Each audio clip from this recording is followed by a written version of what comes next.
Grimm's Fairy Stories by Jacob and Wilhelm Grimm. The Golden Goose. There was once a man who had 3 sons. The youngest was called Dummerly, and was on all occasions scorned and ill-treated by the whole family.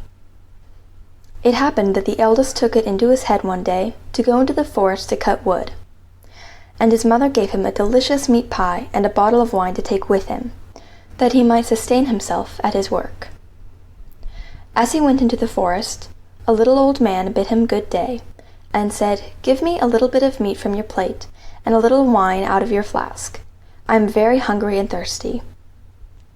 But this clever young man said, "Give you my meat and wine? No, I thank you. There would not be enough left for me." And he went on his way. He soon began to chop down a tree, but he had not worked long before he missed his stroke and cut himself, and was obliged to go home and have the wound bound up. Now it was a little old man who caused him this mischief. Next the second son went out to work, and his mother gave him, too, a meat pie and a bottle of wine. And the same little old man encountered him also, and begged him for something to eat and drink. But he, too, thought himself extremely clever, and said, "Whatever you get, I shall be without, so go your way." The little man made sure that he should have his reward, and the second stroke that he struck at a tree hit him on the leg, so that he too was compelled to go home. Then Dummerly said, "Father, I should like to go and cut fuel too." But his father replied, "Your brothers have both maimed themselves. You had better stop at home, for you know nothing of the job."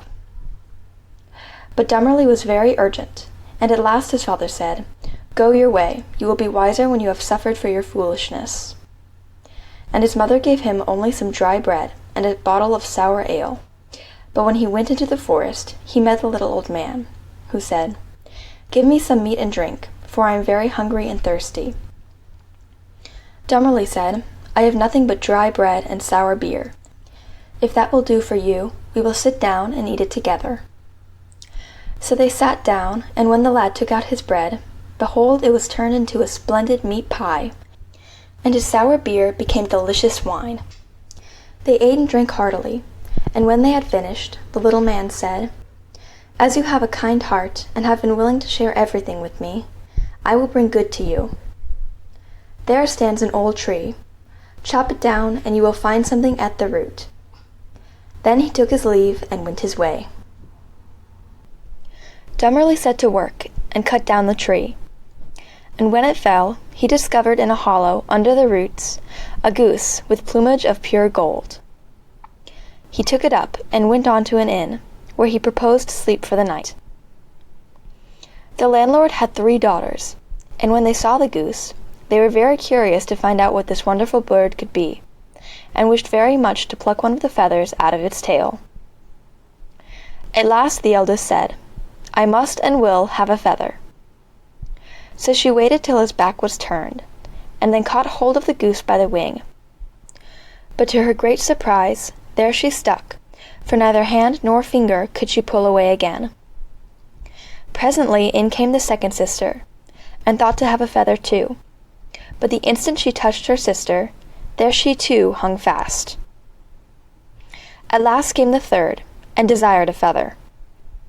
But the other 2 cried out, "Keep away, for heaven's sake, keep away." However, she did not understand what they meant. "If they are there," thought she, "I may as well be there too." So she went up to them. But the moment she touched her sisters, she stuck fast, and hung to the goose as they did. And so they abode with the goose all night. The next morning, Dummerly carried off the goose under his arm, and took no heed of the 3 girls, but went out with them sticking fast behind. And wherever he journeyed, the 3 were obliged to follow, whether they wished or not, as fast as their legs could carry them. In the middle of a field, the parson met them, and when he saw the procession, he said, "Are you not ashamed of yourselves, you bold girls, to run after the young man like that over the fields? Is that proper behavior?" Then he took the youngest by the hand to lead her away, But the moment he touched her, he, too, hung fast, and followed in the procession. Presently up came the clerk, and when he saw his master, the parson, running after the 3 girls, he was greatly surprised, and said, "Hollo, hollo, your reverence! Whither so fast? There is a christening to-day." Then he ran up, and caught him by the gown, and instantly he was fast too. As the 5 were thus trudging along, one after another, they met 2 labourers with their mattocks coming from work, and the parson called out to them to set him free.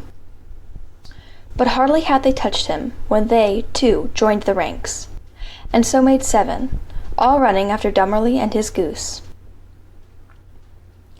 At last they came to a city, where reigned a king who had an only daughter. The princess was of so thoughtful and serious a turn of mind that no one could make her laugh, and the king had announced to all the world that whoever could make her laugh should have her for his wife. When the young man heard this, he went to her with the goose and all of its followers, and as soon as she saw the 7 all hanging together and running about, treading on each other's heels, she could not help bursting into a long and loud laugh. Then Dummerly claimed her for his bride. The wedding took place, and he was heir to the kingdom, and lived long and happily with his wife. End of section 10.